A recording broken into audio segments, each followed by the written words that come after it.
राजकुमार सिद्धान एक ऐसा व्यक्ति था जिसके जीवन में किसी भी चीज की कमी नहीं थी। महलों की भव्यता, नौकरों चाकरों की सेवा और स्वादिष्ट भोजन से लेकर हर प्रकार की विलासिता उसके जीवन का हिस्सा थी। फिर भी उसके मन में एक खालीपन था। उसे लगता था कि यह जीवन केवल बाहरी सुख प्रदान करता है, लेकिन उसकी आत्मा की प्यास बुझाने में असमर्थ है। एक दिन राजमहल के पास से गुजरते हुए उसने गौतम बुद्ध के उपदेश सुने। उनके शब्दों ने सिद्धांत के हृदय को इस तरह झकझोर दिया कि उसने अपना सब कुछ त्याग कर बुद्ध का शिष्य बनने का निर्णय लिया। राजकुमार अब एक साधारण भिक्षु बन गया, लेकिन उसके मन के कोनों में अभी भी राजसी जीवन की यादें और मोह छिपे हुए थे। भिक्षु बनने के दूसरे ही दिन बुद्ध ने सिद्धांत से कहा, तुम्हें आज भिक्षा के लिए गांव के पश्चिमी छोर पर स्थित एक श्राविका के घर जाना है। सिद्धांत ने सिर झुकाकर आज्ञा का पालन करने का निर्णय लिया। वह रास्ते में सोचने लगा, राजमहल में जो स्वादिष्ट भोजन मिलता था, क्या वैसा भोजन कभी मिलेगा? क्या यहाँ की सादगी भरा जीवन मुझे स्वीकार होगा? मन में ऐसे ही ख्याल चलते रहे। जब वह श्राविका अमरा के घर पहुंचा तो उसने देखा कि वह महिला बड़ी सहजता और सम्मान के साथ उसका स्वागत कर रही थी।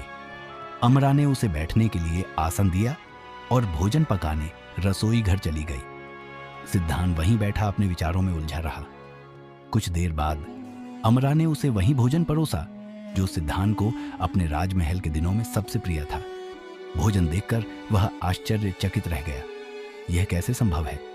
यह तो वही व्यंजन है जो मुझे सबसे अधिक पसंद था। क्या यह महज संयोग है? उसने सोचा। भोजन के बाद वह थोड़ा विश्राम करना चाहता था और तभी अमरा ने खुद ही उससे कहा, भंते, यदि आप चाहें तो थोड़ी देर विश्राम कर सकते हैं। यह सुनकर सिद्धांत के भीतर हलचल मच गई। उसने सोचा, यह स्त्री मेरे मन के विचार कैसे जान रही है? क्या यह सचमुच मेरे मन को पढ़ सकती है?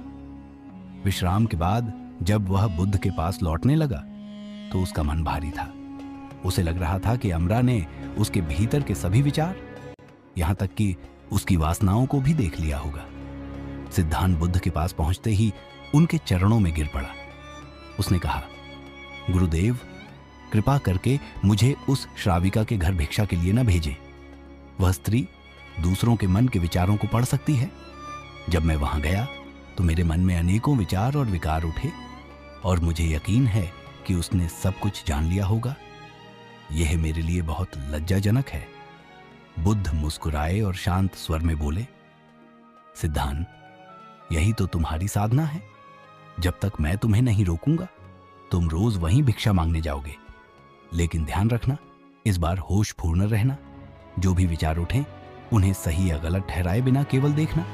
उनसे लड़ने की कोशिश मत करना, बस जागरूक रहना। सिद्धांत ने सिर झुका लिया और अगले दिन के लिए तैयार हो गया। अगले दिन सिद्धांत ने होशपूर्वक अपने भीतर उठ रहे हर विचार को देखना शुरू किया। जैसे ही वह अमरा के घर के करीब पहुंचा, उसने महसूस किया कि उसके भीतर कोई हलचल हो रही है। उसके मन में छिपी इच्छाएं और वासनाएं एक एक करके उभरने लगी। लेकिन इस बार उसने बुद्ध के निर्देशों का पालन किया। उसने उन विचारों से लड़ने की बजाय केवल उन्हें देखा।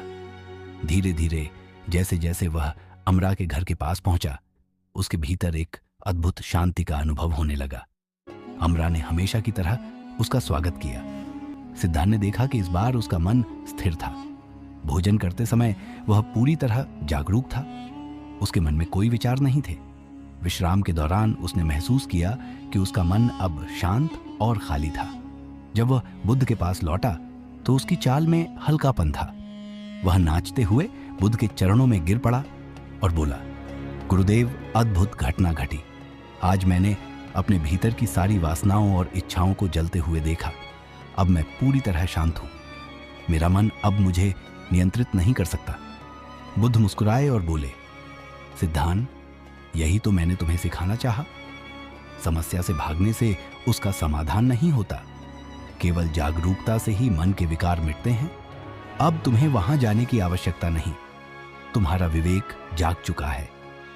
उस दिन सिद्धांत ने समझा कि सच्ची शांति बाहरी परिस्थितियों को बदलने से नहीं, बल्कि अपने भीतर की जागरूकता को बढ़ाने से आती है। सिद्धांत अब केवल एक साधारण भिक्षु नहीं था। उसने अपने मन और इच्छाओं पर विजय पा ली थी। वह एक ऐसा व्यक्ति बन गया था जो अपने भीतर की गहराइयों में उतरकर जागरूकता और शांति का अनुभव कर सकता था। ये कहानी सिखाती है कि हमारी सबसे बड़ी लड़ाई हमारे भीतर ही होती है। यदि हम अपने विचारों और भावनाओं को बिना किसी निर्णय के देख सकें, तो हर बाधा को पार कर सकते हैं। मन की जागृति ही सच्ची मुक्ति है।